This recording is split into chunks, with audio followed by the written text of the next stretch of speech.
Afternoon Britain isn't just about us. The wonderful thing about this programme is it's about everyone watching. It's an interactive programme. Well, there absolutely is something to see here, and we're going to be talking about it more. Whether it's breaking royal news, Please bring us up to date. or indeed a particularly punchy speech in the House of Commons, Very, very curious. we bring it to you live, and then we bring you live reaction as well.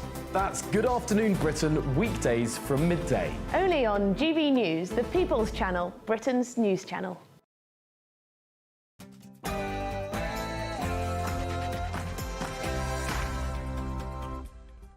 Hello there, it's 6 o'clock. I'm Michelle Dewberry, and this is Dewbs & Co. It's been warned that the Labour Party can only fund required spending promises by, I quote, chunky tax rises. What do you think to that? And if you're support of it, tell me where should that burden fall? And there's been absolute outrage after a police officer has been fired for gross misconduct after he arrested a knife-carrying teenager without showing courtesy or respect and scared him. Simple question, do we stand any chance at all of getting knives off our streets? I'll be speaking to the author of one of the most powerful open letters I've ever read, which was sent on behalf of serving officers. And there's also been a huge fallout to the news that a man has been convicted for burning a Quran. Do we have a return of blasphemy laws? And please explain to me why on earth are white working class boys being left behind their peers in 94% of schools in England. Education Secretary Bridget Phillipson says that they are being betrayed. You don't say.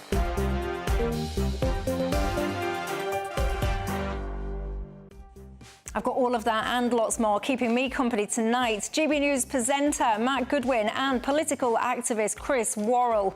Before we get stuck in though, let's cross live and give you your 6 o'clock news headlines.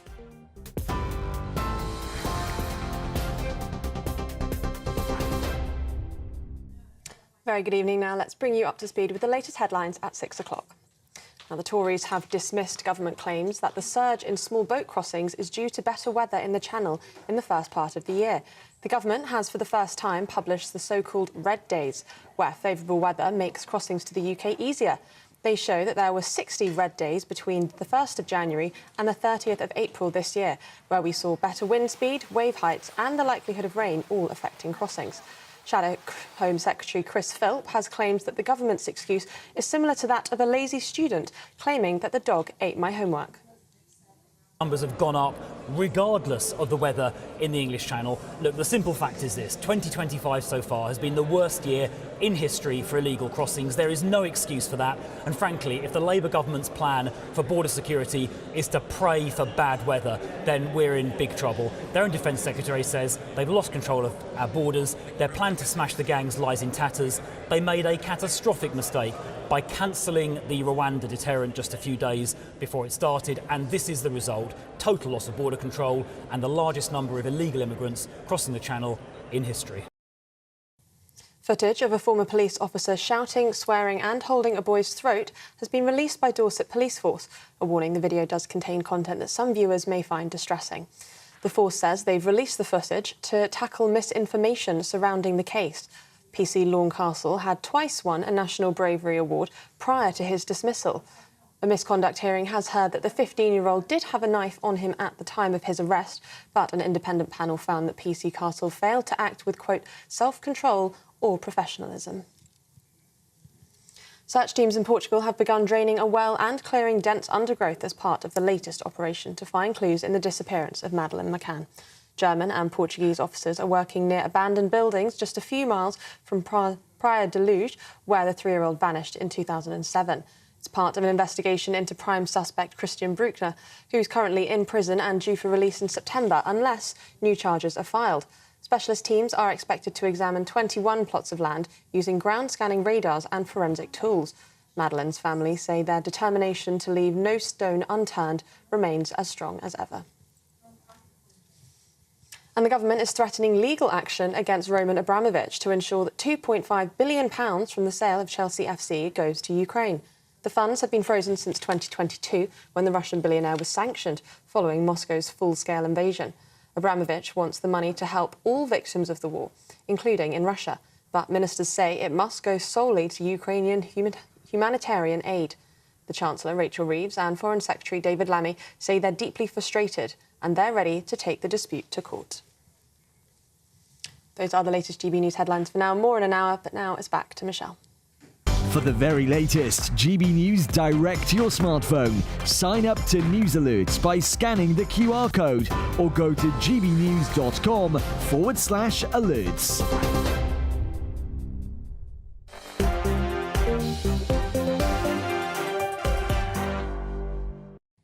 Thank you very much for that, and good evening, everybody. My name's Michelle Dewberry. This is Dewbs & Co, keeping you company until 7 o'clock tonight. Alongside me, I've got my panel, the Polestar academic, and of course, 8 o'clock, GB News presenter. That's right. Matt Goodwin. Wednesday, Thursday, Fridays. Alongside him, I've got the political activist Chris Worrell. Good evening to both of you. You're very welcome tonight. As are each and every single one of you at home as well. What is on your mind this evening? You can join the conversation all the usual ways.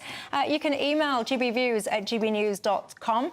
You can go to the website gbnews.com/yoursay, or of course you can tweet or you can X me. Now, there's lots that we need to discuss, ladies and gents.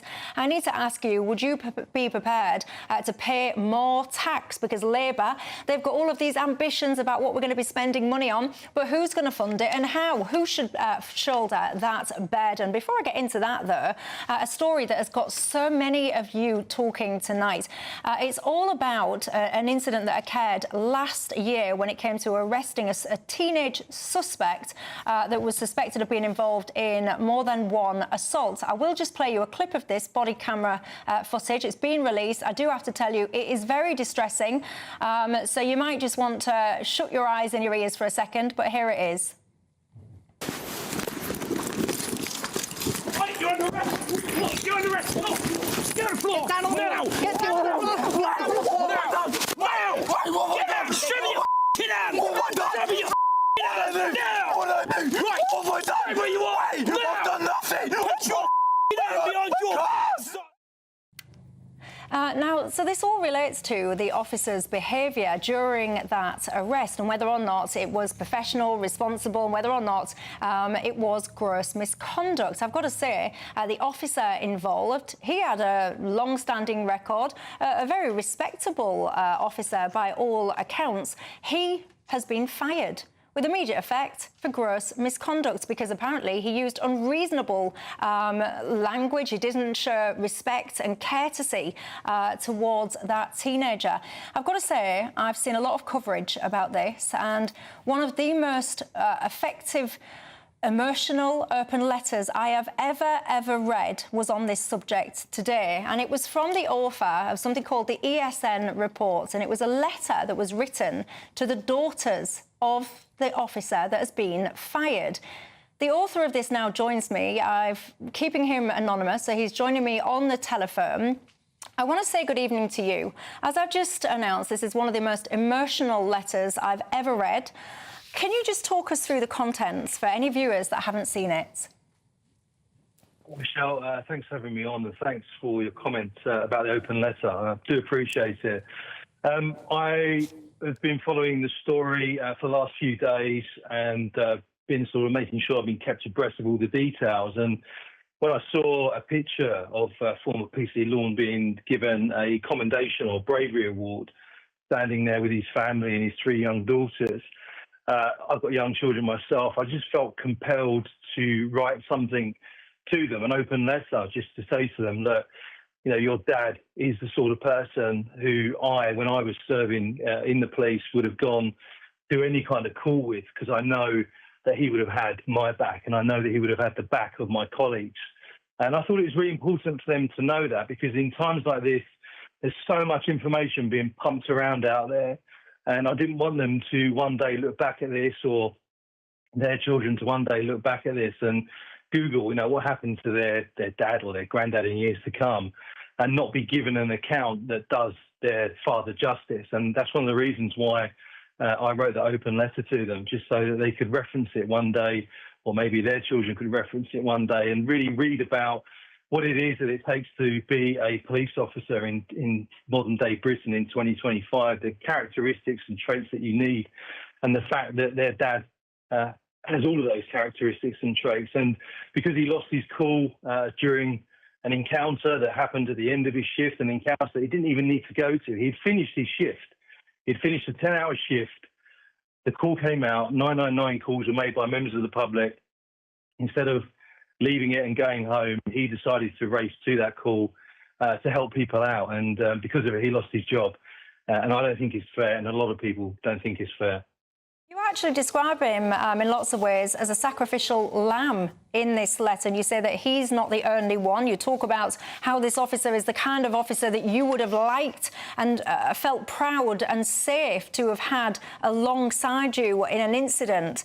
Frontline police officers, they often get a bad rap at the moment. What is it like getting an emergency call out and having no idea what is going to be at the end of it? Tell my viewers. The thing that people don't understand is that the police officer responding to an emergency call, every time you go to it, you take with you the experiences of dealing with other calls that are similar to that, other calls that you've heard that have gone wrong to your colleagues that have been seriously injured.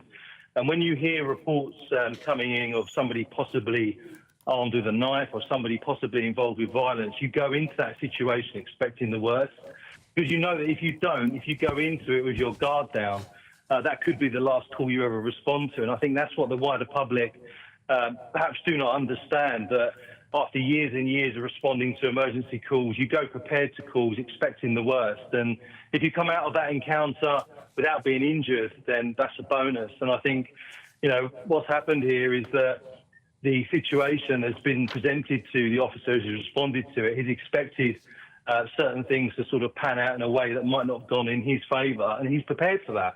And he's used something that we call command presence. When you go into a situation, especially a situation that involves youths who are potentially armed, you don't go into it saying, yes, sir, no, sir, can you do me a favour, can I talk to you? You go in there and you have to command the environment. You have to command the scenario by using language and using tactics that you know are going to let everybody in that area know, all the friends, associates, the people you're dealing with, that you are in charge, that you're in charge of that encounter.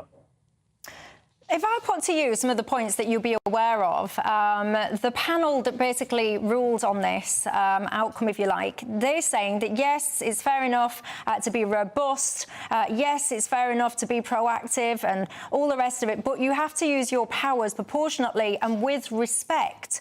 And I find that last point quite interesting, with respect. Can you, if you've got someone in front of you that you think may be a violent individual, is it possible in the heat of the moment to arrest that person with respect?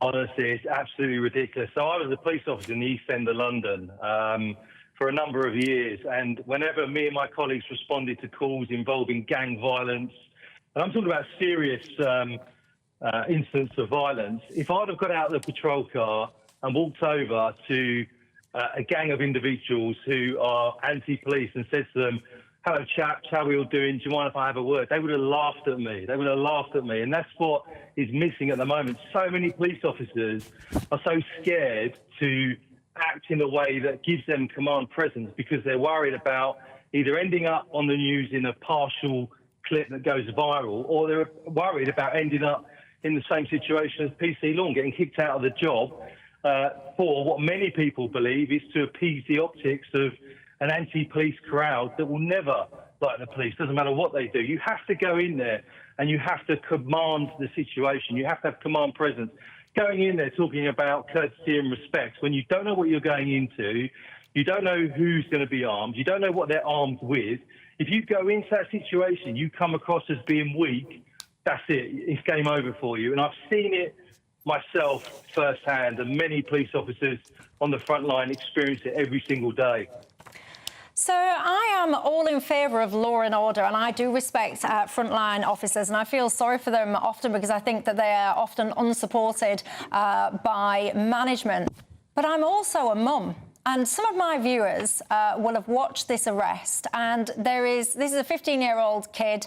He's asking repeatedly, what have I done? What have I done? I think it sounds to me like at one point he starts crying and all the rest of it. And the mum instinct in me, it made me feel quite uncomfortable. I mean, is that what you do with people that you don't know whether they're innocent or guilty? You won't explain to them what they're being grabbed and jumped on for? Is that fair?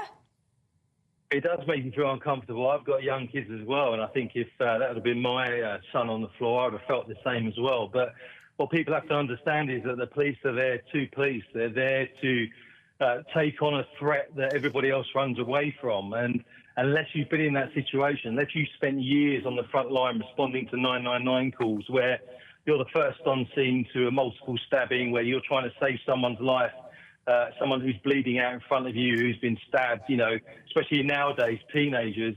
Teenagers aren't now what they were decades ago. So many of them are armed. And yes, to somebody who has never been in that situation, in terms of someone who's not served in the police, looking at that, it's not for comfortable viewing. It doesn't sound particularly good. As a parent, you do think, oh, my God, that poor teenager. But what people need to understand is that as a police officer, your life is at risk. You only have to go onto our Substack to see the stories that we've published over the last couple of months of officers who have ended up in critical condition in hospital because they've been seriously assaulted by individuals of all ages. And I'm talking about, you know, teenagers that are older than this chap and younger than this chap. As a police officer, you cannot take any risks, and you have a right to go home to your family at the end of your shift. And if you go into a situation not situationally aware of what potentially could happen to you, then you could come out of that situation in a very bad way. And I've had it happen to colleagues of mine. There was a colleague of mine in East London who was disemboweled by somebody who's armed with a machete, and he never saw that coming, clearly.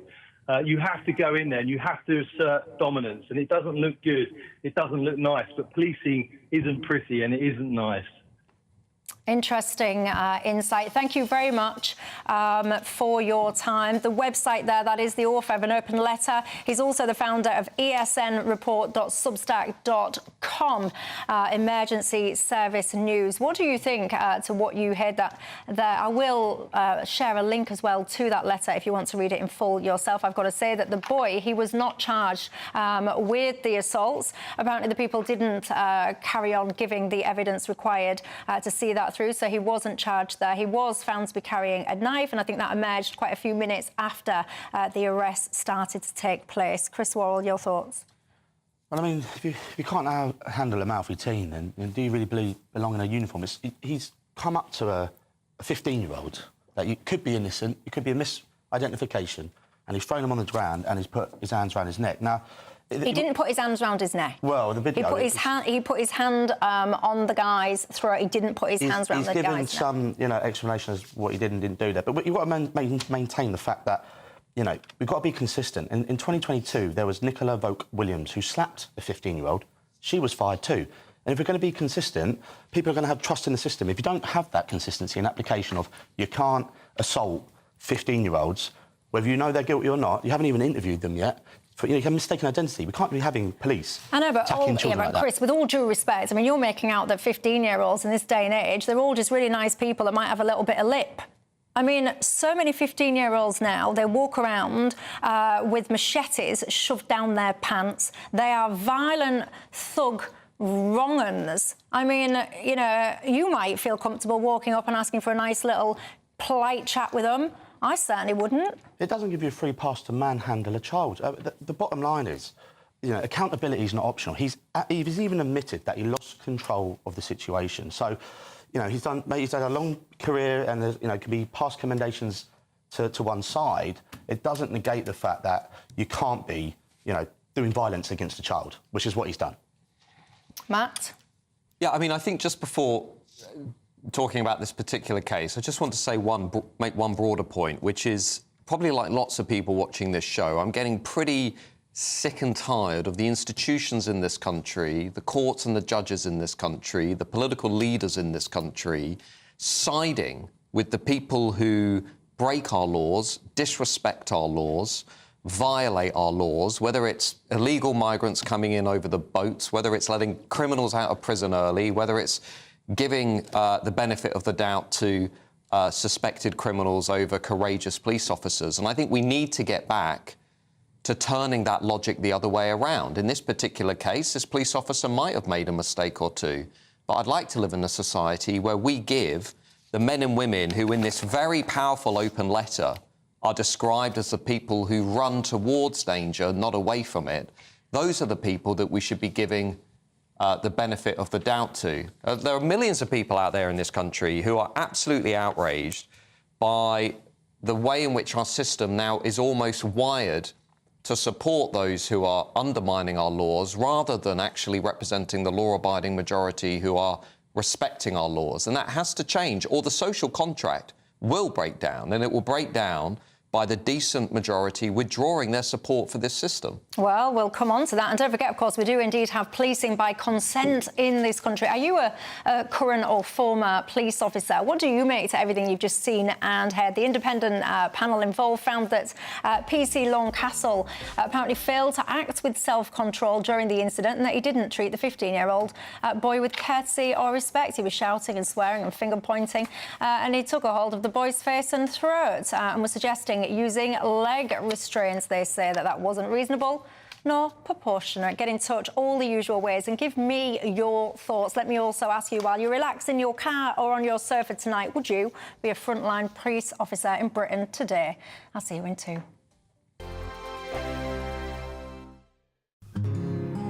This is our country and we think it's amazing. From high tea to the high street, we love it all. Even the rain, we like that too. There's nowhere else we'd rather be. That's why we're here to be the fearless champion of Britain, its voices and its values. Because we are GB News, the People's Channel, Britain's news channel. Britain's Newsroom, weekday mornings from 9:30. What do you think? Is there personal agendas being pushed in schools by maybe individual teachers, or perhaps it's the ethos of the entire school?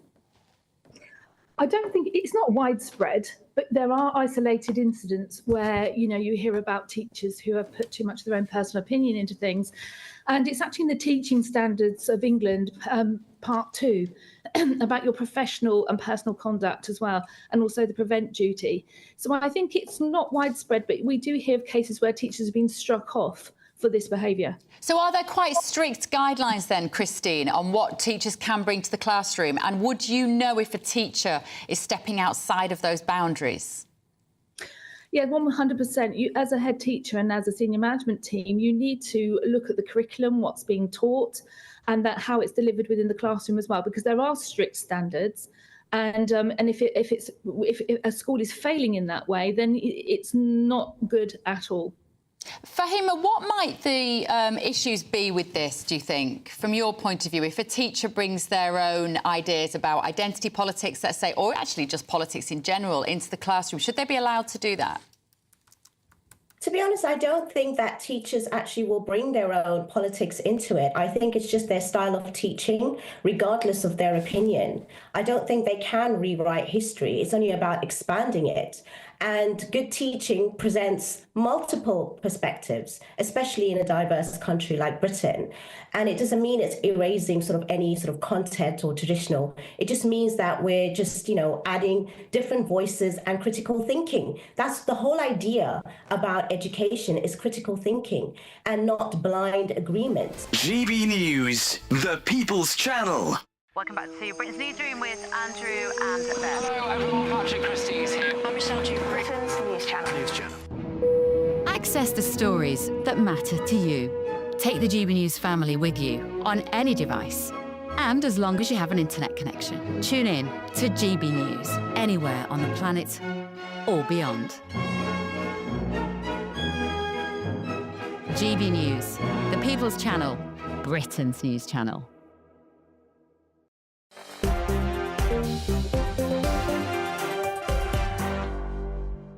Hello, everybody. Welcome back to Dewbs & Co. with me, Michelle Dewberry. Alongside me, I've got Matt Goodwin and Chris Worrell. Lots of you getting in touch about that policing story that we started the programme with tonight. I've got to say, there is such a mixed bag of views out there. Mike says, Michelle, the internet is rammed full of thousands of videos of police abusing their powers. They're on power trips. They are attacking and abusing innocent people, and they need bringing into line. Wendy says, Michelle, the world has gone mad. If the police can't even put a bit of fear into a teenager carrying a knife. And Nicola says it's despicable that the police officer was sacked. If that was my son, I would think he deserved what he got, and I would never, ever have expected the policeman to lose his job. She says, we've got so much crime at the moment because police are too soft with criminals. What I've got to say, though, Wendy, you say about teenagers carrying a knife. The police officer there didn't know that the lad had a knife on him. That knife only kind of emerged, I guess. I think it was about 4 minutes into that situation. But keep your views coming in. What do you think about it? I certainly don't envy frontline officers, do you? Now, let's talk about white working-class boys. You know, nowadays, I feel like we do actually give them a little bit of focus, which I think is a great thing, because I think for all too often, they've just been almost had a blind eye turned to them. It's all been about this group or that minority and this perspective. And these working-class boys, they are now falling behind in almost all schools in England. Bridget Phillipson has said that they are being betrayed. What do you think to this? Well, it's a statement of the obvious. It's absolutely the case that they've been betrayed at every level of the education system for much of the last 30 years. White working class kids, especially white working class boys, have been the worst performers, the least likely to do well in primary school, the least likely to do well in secondary school, the least likely to get good A-level grades, to go to university, to go to the most prestigious universities, to stay at universities. I served on the Education Select Committee on Education a few years ago. We've known this for 30 years, but what's happened, Michelle, is the institutions and the elite class in this country, the ruling class, let's be honest, haven't found those kids fashionable enough to do anything about it. So they've focused overwhelmingly on kids from minority backgrounds who are now doing much better than white working class kids in the education system. So, and Labour, by the way, have presided over much of that. One example, I was in the universities for 20 years.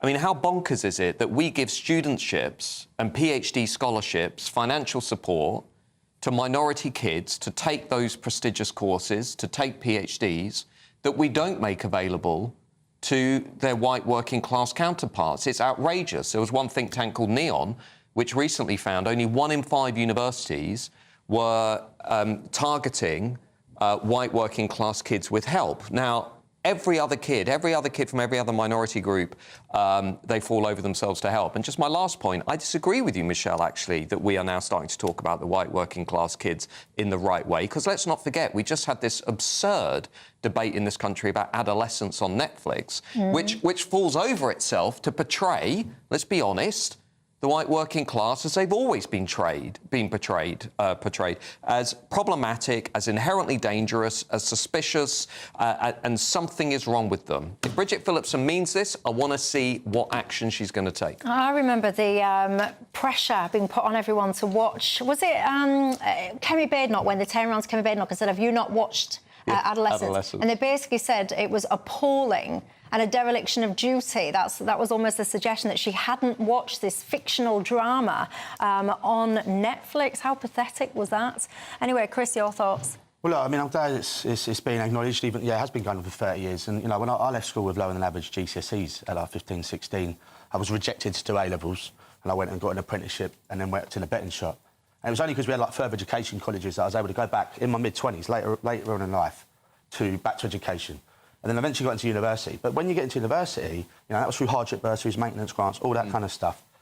But if you want to go and get a master's degree, like, you've got to borrow money that you can't even get the loans. And what's happening is, I don't think we've seen people like Jonathan Portes and others that want to take the white working class and they go, oh, it's not about the ethnicity, it's about class and all this kind of nonsense. These sort of guardian-minded people. And when we talk about disparities in certain other communities, it's always brought up that, oh, we've got to do something for this community, we've got to do something for that community. But as soon as you sort of look at like, white working class people, they're like, oh, they're not aspirational. Oh, they're, you know, all these sort of tropes come out. And I think that there is, I'm glad that the Labour Party now is taking some action on it. The Sir Hamid Patel review has apparently looked at some other schools that have had, you know, success in bringing white working class people forward. But the fact that we're at the bottom of the league table and there isn't a targeted programme, that hasn't been for decades, is beyond me. I don't get it. It is absolutely outrageous. And Neil has just got in touch and said, Michelle, you know, these same white working-class boys that you're talking about now, they would be the ones that would be expected to essentially be at the front line and sent to war, and he says, to defend the country that has let them down so badly. Well, just one thing I noticed, you want to understand the hypocrisy of the education system. I remember when I was at a Russell Group university, the University of Nottingham, and the university had offered an honorary PhD to Tony Sewell, the black British campaigner. Tony has done really important work, and he did the government report on racial disparities a few years ago, which was a controversial report because he didn't buy into this line that Britain is an institutionally racist country. And one of the things he pointed to was the underperformance of white working-class kids in the education system, saying, well, if this is an institutionally racist society, it's kind of funny that these white kids from working-class communities are being left behind. Now, when that report came out, do you know what the University of Nottingham did? They withdrew their offer of an honorary degree for Tony Sewell at the same time as giving honorary degrees to senior members of the Chinese Communist Party, where the university happened to have an overseas campus. Trust me, I've been in the universities for 20 years. The hypocrisy stinks. These kids are not a priority. They still are not a priority. My question to Bridget Phillipson would be, what are you going to do about it? Are you going to make sure universities invest as much energy in targeting these kids? And also, you made a crucial point. It's not just about universities. Further education, technical colleges, the ability to go and do an apprenticeship. Is this Labour government going to spend as much energy promoting these kids as it has talking about minority kids? Yeah, but they did that skills reboot, whatever they called it, it only feels like it was a few days ago. Was it a few days ago, a few weeks ago? I can't remember now. Where they were talking about apprenticeships and the value of apprenticeships. But then I heard that, and I did an apprenticeship. It was one of the best things I've ever done. I wasn't necessarily on the straight and narrow, shall we say, when I was a teenager. And the apprenticeship, I'm putting that mildly for TV time purposes, but the apprenticeship, it helped straighten me. Well, I got fired for my first one, actually. But my second one, it did. That helped me get on the straight and narrow. It really did. But I've always felt that there's been such a snobbery towards apprenticeships. And the Labour Party, they were the driving force behind education, get into university, all these kids. And I felt that they were pioneers towards that kind of looking down on, you know, working with your hands, the trades, the apprenticeships. Yeah, I mean, look, the thing about the education system now is we're also seeing white working-class women falling in attainment rate at a faster rate in 5 years. But to your point, is if we look at defence sector, if we look at nuclear sectors, if we're going to reindustrialise this country, this is what can sort of bring these people through with jobs that they can look forward to. Now, I believe the sort of white working-class mantra was always like, we didn't need to go to education, we could still get on and do all right. We've got a housing crisis that's pushed costs beyond anyone's imagination. We've got, you know, families struggling to pay taxes. Well, yeah, I'm sure we'll debate that later on. But the fact is that this sort of like lifestyle, you could just get a trade, you could go and do something and have a good normal life, go on holiday once or twice a year if you're lucky, is gone because housing costs are so high at the minute, and we've got an education system that doesn't target or warrant people willing to go into these schools and go, do you know what, mate? Don't matter about your accent, but if you go and study this, this and this, you can do, you know, investment banking, or you can do a nuclear engineer, or you can be, you know, a TV presenter, right? Yeah. And they don't do that. And until we get some targeted programmes that open those doors, like, you know, some of these sort of more private schools, they have those connections through to the, you know, the dads and the mothers that are working in those industries. So how do we broaden that opportunity? And you've got to believe in yourself. I used to work in the city of London, and I used to work in IT. And everyone that I used to meet, so many of them, because I was a girl, because I was a northern girl as well, because I sounded the way that I sounded, they used to underestimate me. But I used to think that was absolutely fabulous, because when they were all sitting there kind of turning a blind eye to me, I was overtaking them. I used to out-earn them so quickly. It was eye-watering. So you've got to believe in yourself as well. Sometimes that's what I say. Look, coming up after the break, let's carry on then the conversation about the North. Is it a tinderbox of dissatisfaction? And are you prepared to pay more tax to fund Labour's spending ambitions?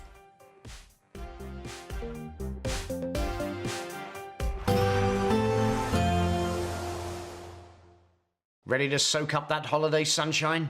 Won't we need some cover? No worries. All sorted. All Clear Travel Insurance sponsors GB News Travel Destinations Forecast.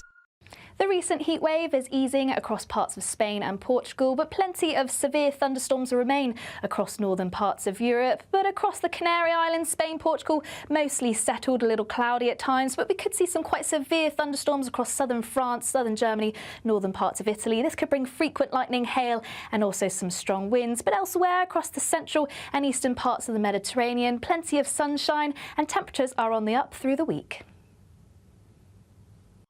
All Clear Travel Insurance sponsors GB News Travel Destinations Forecast.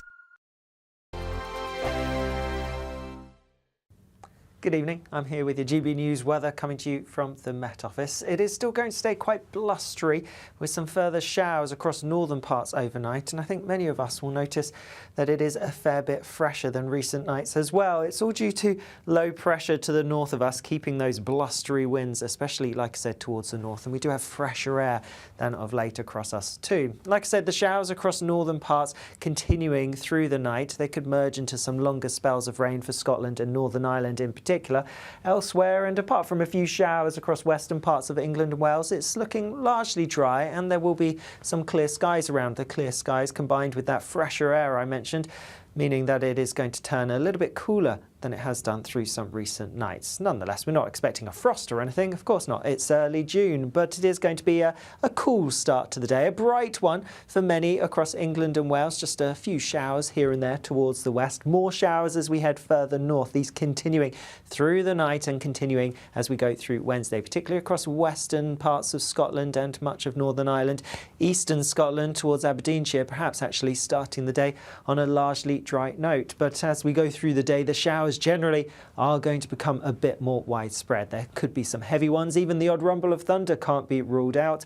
And all the time, across northern parts in particular, some blustery winds, slightly lighter winds further south and actually across some central eastern parts, largely avoiding the showers, so staying generally dry. Temperatures on paper are going to be down a few degrees compared to recent days, but slightly lighter winds than we've had today. Then as we go through into Thursday, there's a swathe of wet weather pushing its way across much of England and Wales. That clears away towards the east with showers following in behind, and a few showers across Scotland and Northern Ireland too, but perhaps fewer than we're expecting through tomorrow. Otherwise, through the end of the week and into the weekend, well, more showers to come for many of us. Bye-bye.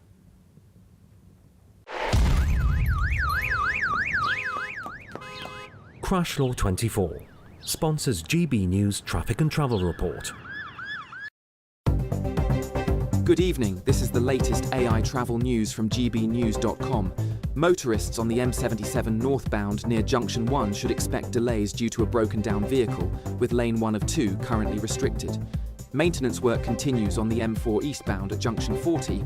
Taibach with entry and exit slips closed. Diversions are in place.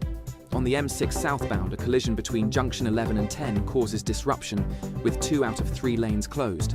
In Surrey, a vehicle on the A3 northbound has closed 1 of 3 lanes between the A247 and the M25. And on the trains, Avanti West Coast services face disruption between Lockerbie and Carstairs. For more travel news, go to gbnews.com. Crash Law 24 sponsors GB News Traffic and Travel Report.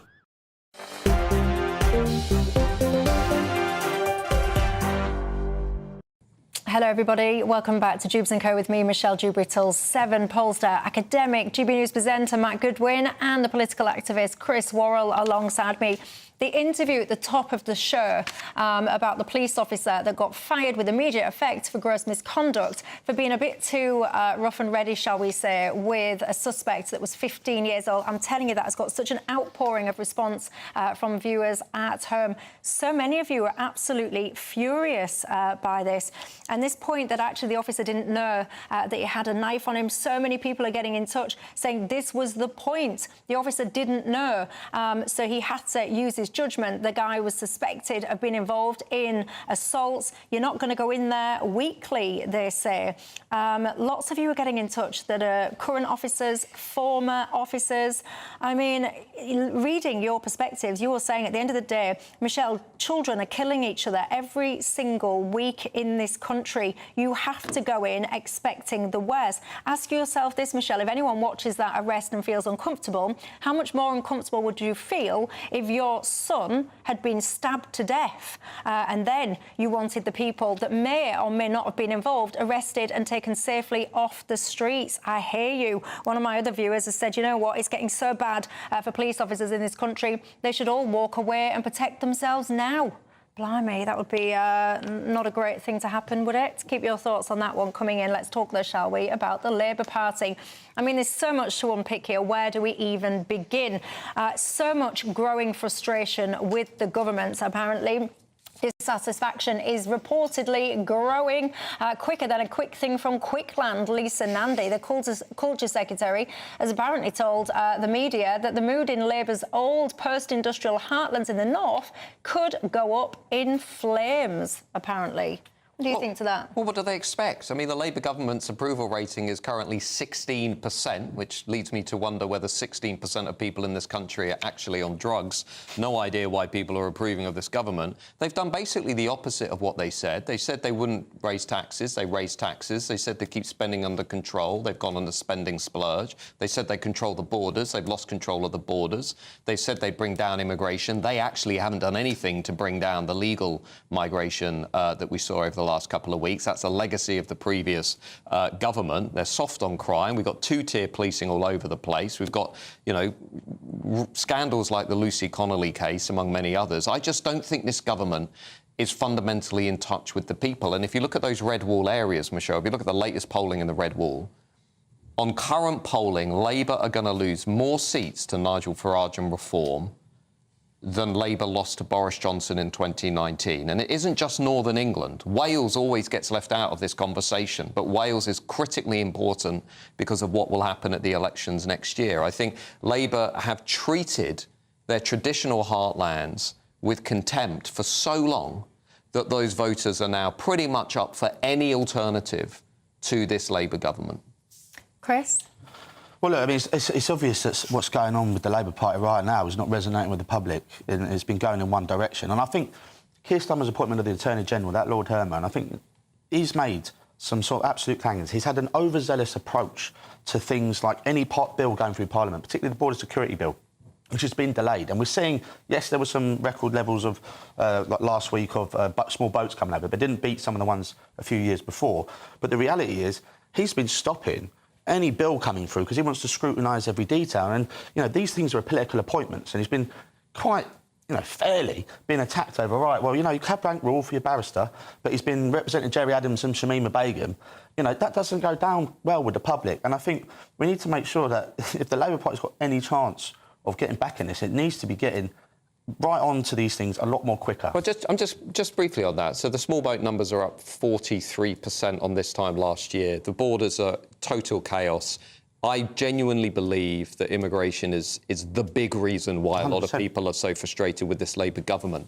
The question I have, though, is why does Keir Starmer and Yvette Cooper, by the way, the Home Secretary, why do they insist on just gaslighting the British public? If you go through Keir Starmer's Twitter feed, I mean, it's so unbelievably misleading. Almost to the point, I would say, actually, he's just lying to the British people. We are controlling the borders. Everybody knows that is not true. We're restoring economic growth. Everybody knows that's not true. There is no long-term strategy for how we're going to revive growth in this country. And there is literally no strategy for how we're going to regain control of the borders. We have no deterrent. We're still in the ECHR. Our welfare regime for illegal migrants is an absolute joke. We are soft-touch Britain. Even the French are laughing at us. I would just like a government that puts the British people before other people in our country, that puts the law-abiding majority first. But when you voted for Brexit, did you vote for no deportation agreement? That's the reason why we've got the levels that we are seeing coming over.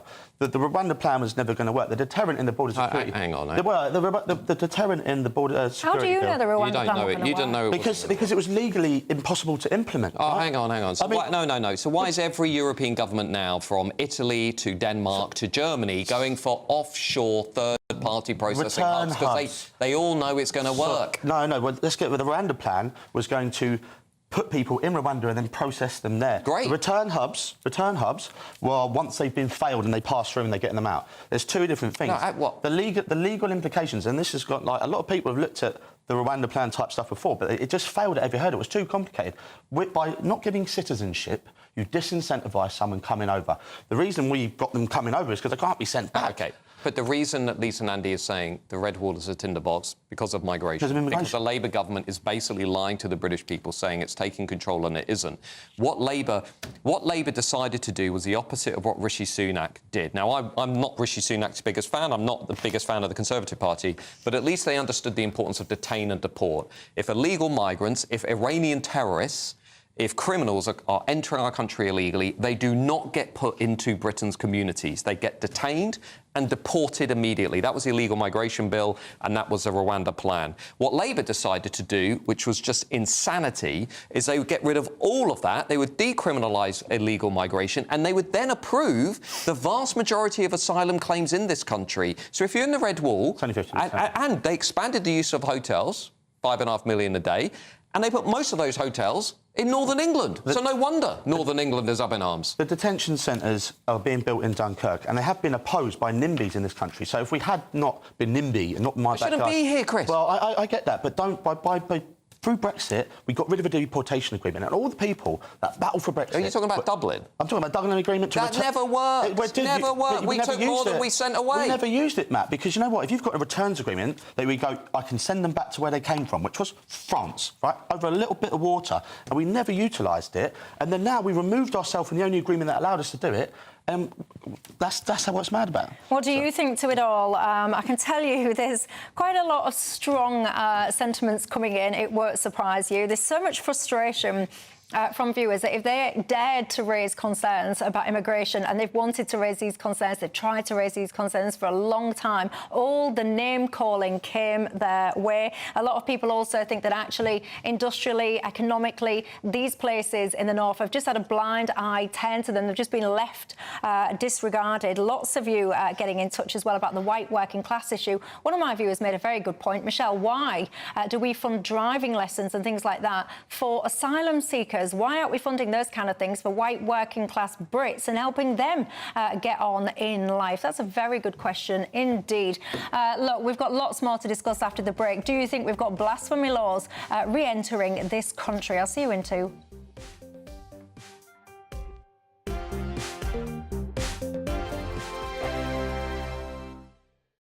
It's Patrick Christie's Tonight, and here we do things differently. It's explaining the absolute madness of this, doesn't it? It's explosive. I mean, this is very good. It's lively. 850. Your government sat there, Sean, and he did nothing. It's controversial. And the Middle East has been in turmoil since before I was born. It's everything you need to kickstart your evening. Everyone's had their Weetabix tonight. I love to see it. That's Patrick Christie's Tonight, weeknights from 9 p.m.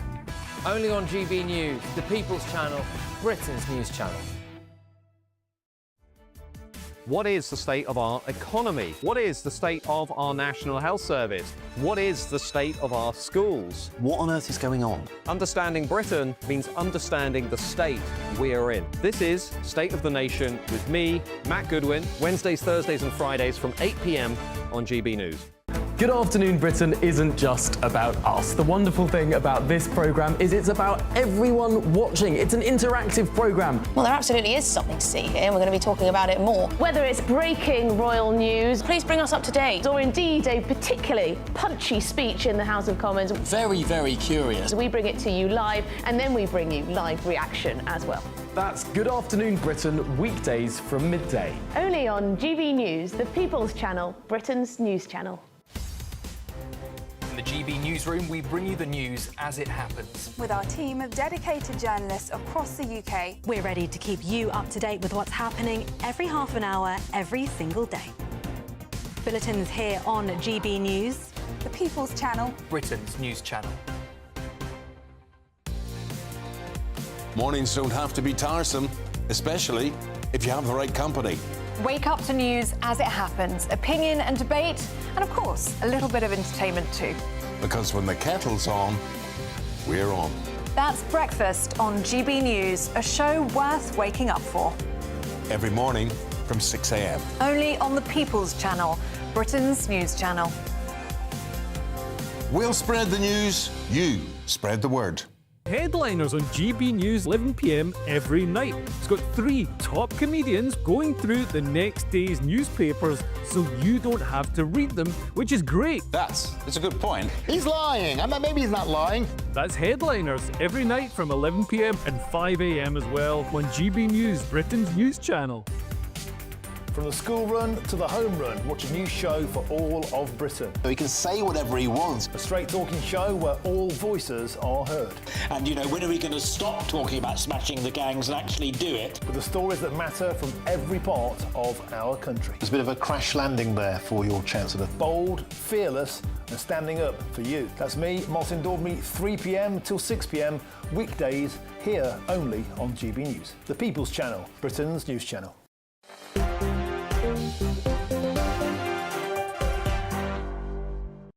Hello there, Michelle Dewberry, Matt Goodwin and Chris Worrell on Dewbs and Curtle 7. Lots of you getting in touch. That policing story really has got you talking.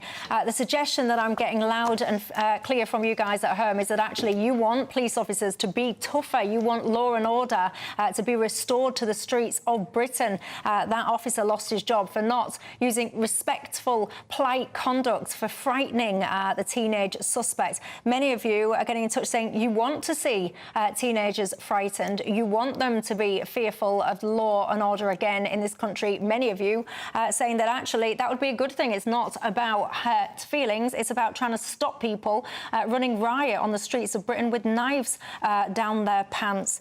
Christine, I want to read your message out in full because it really touched me. She's got in touch and says, "Dear Michelle, 30 years ago, my husband was a serving police officer. He responded to a 999 call. He showed respect and no aggression to the man who had just attempted to raid a sub-post office. He received a knife through his heart and several other places on his body. The doctor told me that he was dead before he even hit the ground, though they did attempt to revive him.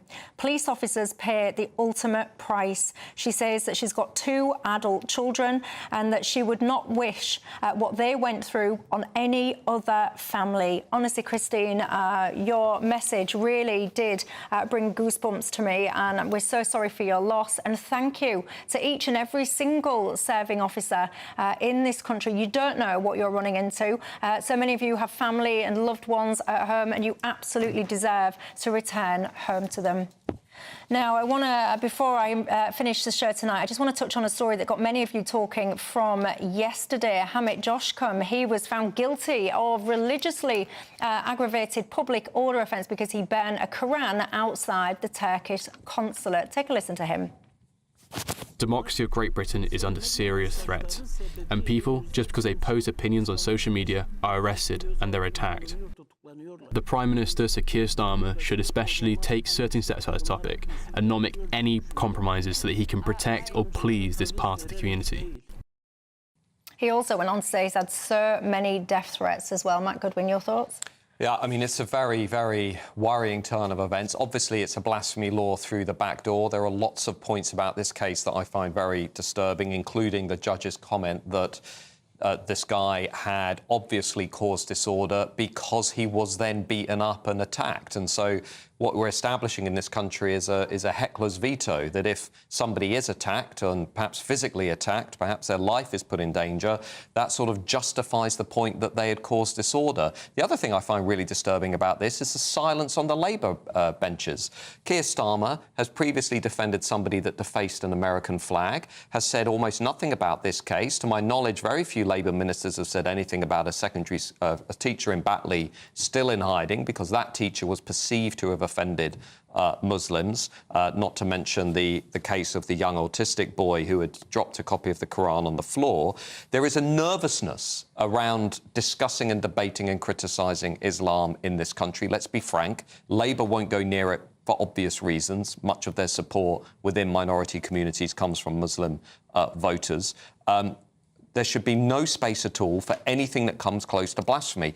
And my last point here, Labour are also, don't forget, bringing in that new definition of Islamophobia, which is going to include references to things like the rape gangs and demographic changes as Islamophobic. Again, a big worry. Chris? Well, the blasphemy laws were sort of got rid of in 2008, and that was about an offence to religious sensibilities. But with this case, he hasn't been punished for what he believes in. He's been punished by how he behaves. Now, imagine this. Someone on Remembrance Sunday setting fire to a British flag in front of all of our troops. What would happen? Would there be risk to that person's life for doing that? Chris, I wouldn't like it, but it's the... But that is public order offence. That's the point. I wouldn't like it, but my view is they would have the right to do that because we live in a free society. But it was done for religiously aggravated public order, not just normal random But it could be religiously or racially, so there's no religion... The argument was the reason he got pulled up was because they said he was in proximity to people who would have found it offensive. The way you do it and how you do it. No religion has a veto. Right, so we can't criticise any aspect of Islam if it's near, for example, a local Muslim that finds it offensive. Not even going to incite violence. But... Well, there you go. You'll have some strong opinions on that. And as I said, I've been saying this right throughout the programme. You've had such strong opinions on that police officer that got fired for gross misconduct. Christine, your message really made me sad. But look, guess what? The most shy retiring man in politics is back after the break, Nigel Farage, and that the boss of that police officer joins him live.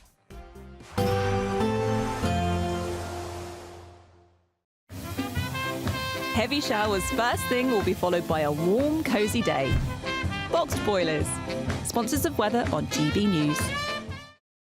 Good evening, I'm here with your GB News weather coming to you from the Met Office. It is still going to stay quite blustery with some further showers across northern parts overnight, and I think many of us will notice that it is a fair bit fresher than recent nights as well. It's all due to low pressure to the north of us, keeping those blustery winds, especially, like I said, towards the north, and we do have fresher air than of late across us too. Like I said, the showers across northern parts continuing through the night. They could merge into some longer spells of rain for Scotland and Northern Ireland in particular. Elsewhere, and